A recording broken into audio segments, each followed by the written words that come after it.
अमृत के धार के हो के तनो पियाई गो माई बिना तबो करे जाना जुड़ाई भाई गो माई बिना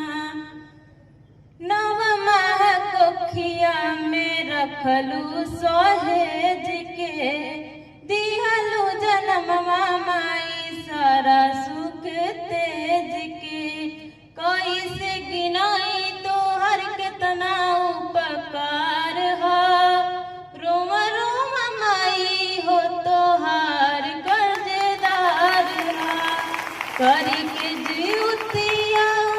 मरिया बढ़ाई गो माई बिना